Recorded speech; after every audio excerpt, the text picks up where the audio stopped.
So hello नमस्ते सबैजनालाई good morning. आज चाहिँ बिहानै म टोपी लाएर मास्क लाएर एकदमै न्यानो भएर निस्किसकेको छु। बाटोको हालत यस्तो छ, यहाँ मलाई मनपर्ने बाइकहरू छ। आज चाहिँ सुजन दाइ र म चाहिँ बाहिर घुम्न जानलाई निस्केको। आज स्कुल छुट्टी थियो अनि त्यही भएर 12 बजीसम्म फर्किने तरिकाले जान आँटेको। म चाहिँ अहिले हिँड्दैछु है, स्कुटी भएको ठाउँमा जाँदैछु। मैले स्कुटी चाहिँ हाम्रो सुदीप दाइकोमा राख्छु है।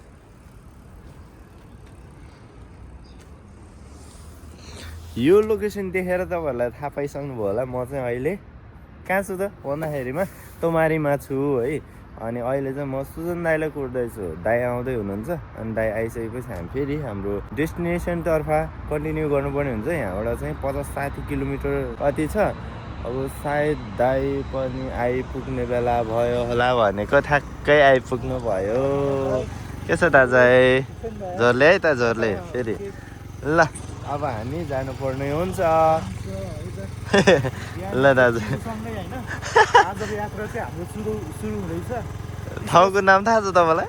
ठाउँको नाम अब जान्यो भाइ, गएपछि नै अनि अब यहाँ पुगेपछि बल्ल थाहा हुन्छ कि भिडियो चाहिँ हुन्छ नि प्लानिङको उ हो नि त हाम्रो राइड हो नि त होइन। त्यही भएर आज बिदाको दिन तारेर चाहिँ दाजुभाइ कृष्णपुरा जाँदैछ है त।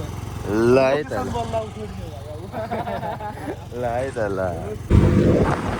ए बाबा यो भ्यू हेर्नु नि, यो भ्यू यस्तो कल्पना गर्न नसक्ने मलाई। बाटोमा यस्तो बवाल भएर आयौँ नि हामी। ए सुपर बाइकको यस्तो मिस गरेँ नि मैले। मेरा पास होता तो मैं ऐसा लीड करता था।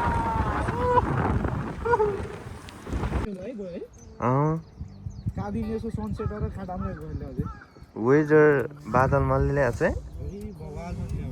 ल है सनराइज हुँदैछ, सनराइज।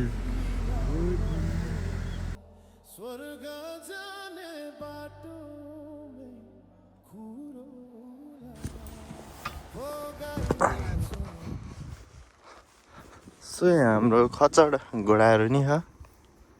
घोडाको बच्चा, घोडाको साथी होला। सो है फाइनली त अलिकति आइपुगेछ आज। हामी आइपुग्नै आँट्यौँ सनराइजसँग रिलेट। फेरि यहाँ सनराइज हुँदैछ यस्तो पारामा। कस्तो फिल भइरहेछ? बबाल रमाइलो भइरहेछ दाजु। सही हो यतिको हुनु पर्यो। भाइ ओ भाइ हेर नि त्यो रोशनी कसरी फालेको यार। शान्त चिल यार यो त छुट्टै आइल्यान्डमा आए जस्तै फिल भइरहेछ। यो कहाँसम्म कहाँसम्म यो समुद्रको यो वेभ कहाँबाट आइरहेछ जस्तो पाराको।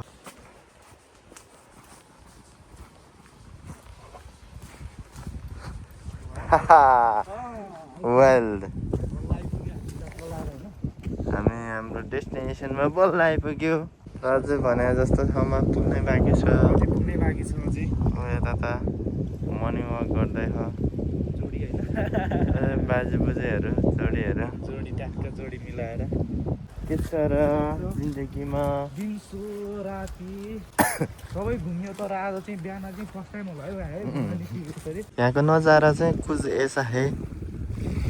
यस्तो पाराको छ भनेदेखि हामी चाहिँ यहाँ छौँ। दाइ चाहिँ यहाँ ज्याकेट राख्न गइराख्नु भएको छ यहाँ अहिले। हिँडिराख्नु भएको छ। यो चाहिँ मिबारू भन्ने बिच हो होइन।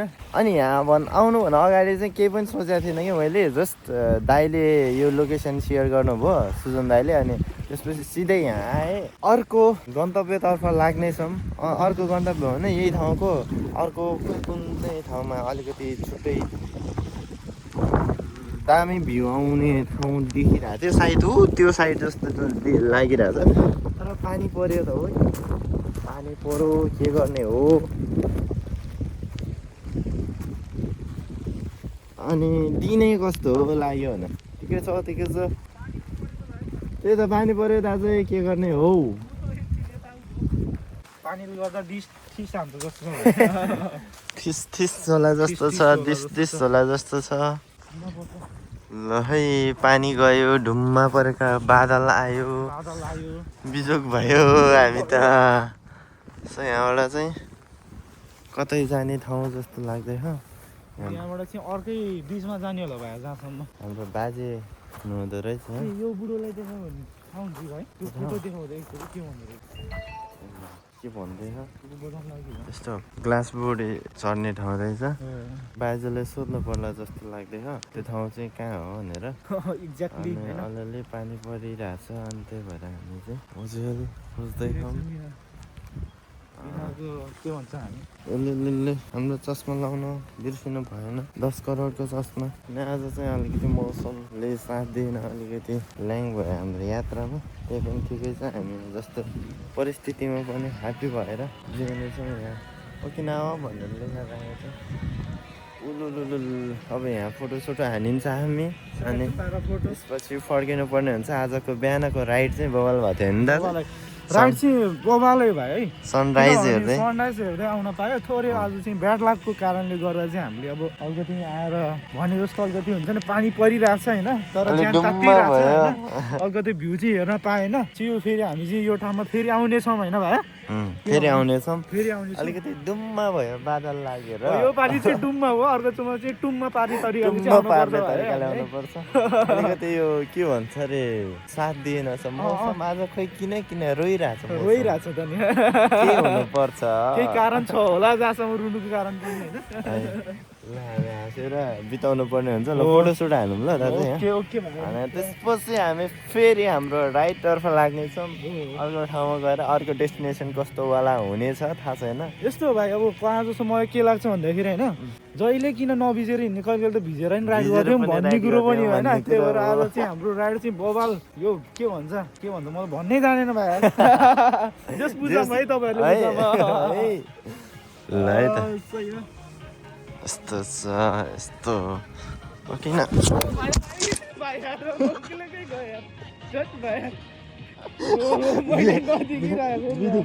भिडियो गरे खोइ मोबाइल भिडियो नि गरेछ म आफ्नै सुरुमा हिँड्दा पछाडि हेर्दै गएको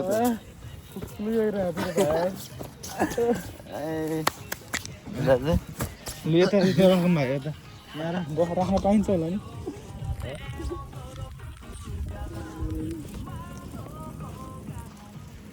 यो पुसी हाल्नु भएको थिएन है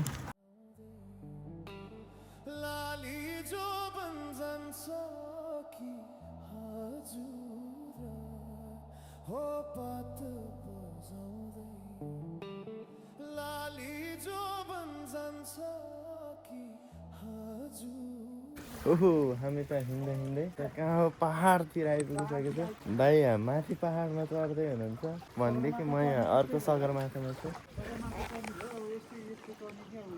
ल है कविता नेपालीलाई पछाडि राख्ने भयो दाजुले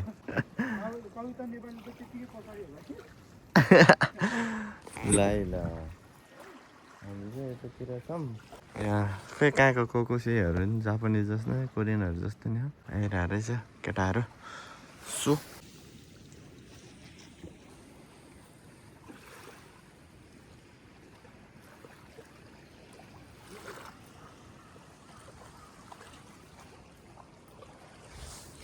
यहाँ माथि त पुरै पहाड रहेछ यत्रो ठुलो पहाड हामी चाहिँ टुटुल्कामा बसिरहेको छौँ यहाँ दाइ चाहिँ सगरमाथामा कविता नेपालीलाई जित्नलाई सगरमाथा चढ्न जानुभएको छ अनि यहाँ यस्तो फोहोर गरेर राखेको रहेछ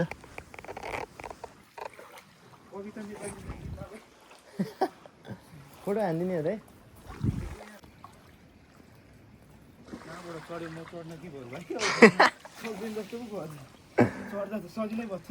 झर्न उताबाट सजिलो हुन्छ कि दादा उताबाट सजिलो हुन्छ है सुत्तै मेहनत छ हाम्रो दाइको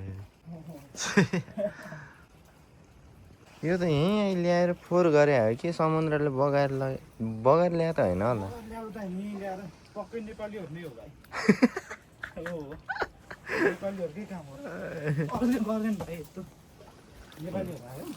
नेपालीहरूको आएको थियो जान्छ भाइ गइदिन यो जुत्ता भयो अनि हामी चाहिँ यस्तो गरेर अर्को आइल्यान्डमा जाँदैछौँ खुट्टाले हिँडेर सो हाम्रो आइल्यान्ड चाहिँ यता छ अर्को आइल्यान्ड अनि हामी चाहिँ यसरी हिँडिरहेको छौँ खोला कस्तो याद आयो यार दाइ त्यो पहिला होइन म मेरो हजुर मम्मीसँग फुपूको घर जान्थेँ के अनि फुपूको घर जाँदाखेरिमा चाहिँ यस्तो खोला तरेर जानु पर्थ्यो त्यही गरेर हिँड्थ्यो भने त्यही याद आयो है त्यही याद आयो भाइलाई बाल्यकालको सम्झना आयो बाल्यकालको सम्झना आयो पानी पर्यो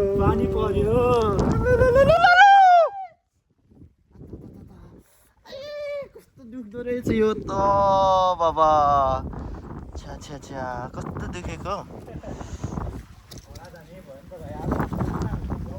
बब्बाले हुने भयो अनि अब हामीले फाइनली फेरि हामी ब्याक टु जुट्टामा आइसकेका छौँ दाजु यहाँ हुनुहुन्छ हामी अर्को आइल्यान्डमा आएको उताबाट अनि खासमा चाहिँ हाम्रो यहाँ एउटा छुट्टै फोटो सेसनहरू भिडियो सेसनहरू होस् भनेर चाहिँ हामी आएको जुत्ता निकालेर आज बप्पाल रमाइलो भइरहेछ के खासमा कुरा बिग्रेको चाहिँ के हो भन्दाखेरिमा किन यो आकाश रोइरहेछ के के कारण हुनुपर्छ यो आकाश रुनुमा पनि उही यहाँ त बस्ने ठाउँ पनि रहेछ यो चाहिँ माछा मार्नेहरूले हो कि के हो दाजु ए दाजु यो त यहीँ एट्याच छ त नि ल है ल यहाँ त चट्ट यस्तो बसेर आहा आनन्दले यहाँ बियर हुस्की लाउँदै र हामी त बियर सेयर खाँदैनौँ होइन दाजु अनि आनन्दले यो भ्यू हेर्दै आहा हेर्नु त आनन्द अझ योभन्दा आनन्द के छ र जिन्दगीमा जिन्दगीको गोरेकोमा कहिले बुझ्ने कहिले बुझ्ने त्यही त हो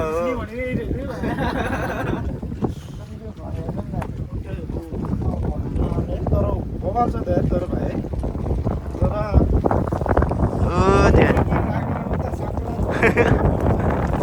त्यहाँ चाहिँ जोडी ढुकुरसँगै हिँडेको किन होला नै मलाई थाहा छैन आज पानीले त यस्तो छ फेरि ढुङ्गा पनि के खालको ओके यस्तो छ पानी सानी पर्यो अलिअलि यो घर कति राम्रो लाग्यो यात्रा कस्तो भयो त दाजुलाई अब यसो भन्नुपर्दा भाइ यात्रा चाहिँ बबालै भएको अहिले नि बबालै भइरहेछ यस्तो पानी परिरहेको छ होइन पानी परेको बेलामा पनि हामी नबिजिकन हामीले उनीको भ्यू हेर्दै हेर्न पाइरहेको छ नि त होइन त्यो भनेको धेरै ठुलो कुरा ठुलो केही होइन कि यस्तो छ हाम्रो ओठ चाहिँ फेरि यस्तो छ होइन यस ढुङ्गा चाहिँ हाम्रै लागि बनाएको जस्तो लाग्यो भाइ अहिले आएर कडा देखिरहेको जस यतिको कडा हुनै पर्यो यस्तो छ है यताको भ्यू छ यहाँ यस्तो बकुला माछा कुरिरहेछ कस्तो भन्दाखेरि यो ढुङ्गालाई देखाउने गरेर ऊ त्यो छ नि ऊ त्यो त्यहाँ गएर अनि नचलिकन भ्यू गरेर आएको चाहिँ अन्त चलेर जस्तो भयो त्यति नै बवाल बन्द जस्तो लागिरहेको ट्राई गर्नु होला होइन पानी पऱ्यो अब एकछिन पानी पऱ्यो बस्ने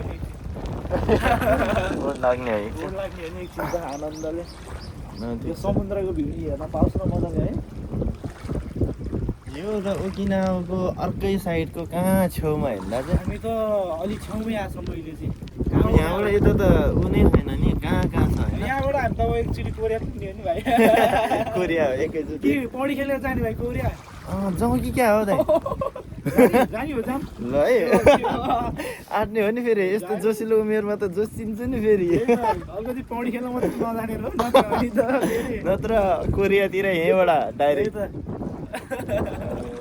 घर चाहिँ उहाँले यो घर बनाउने मान्छेले कुन दिमागले बनायो त अझै यहाँ बसिएर यो मान्छेहरू होइन लाइट बलिरहेको यो उमी बढेको बेला त यहीँ त छ कति यत्तिकै छ यहीँ छ त्यही त उमी बढेको बेला त बिजोक होला त नि सबै मान्छे जस्तो लागिरहेको ल अब पानी बढेको छ यो कसरी तर्ने हो मेरो म जमानादेखिको बल निकालेर अब यहाँबाट म जम हान्दैछु यो जम भनेको मेरो लागि एकदमै ठुलो केही पानी झन् माथि माथि आउँछ त अघि त यहाँसम्म थियो त अनि ए तेरो भएन पानीले बिजोक बनाउने भयो खोइ किन हो किन यति रमाइलो ठाउँमा आएर यति रमाइरहेछौँ हामी दुवैजना किन रोको तिमी आकाश किन रोको हो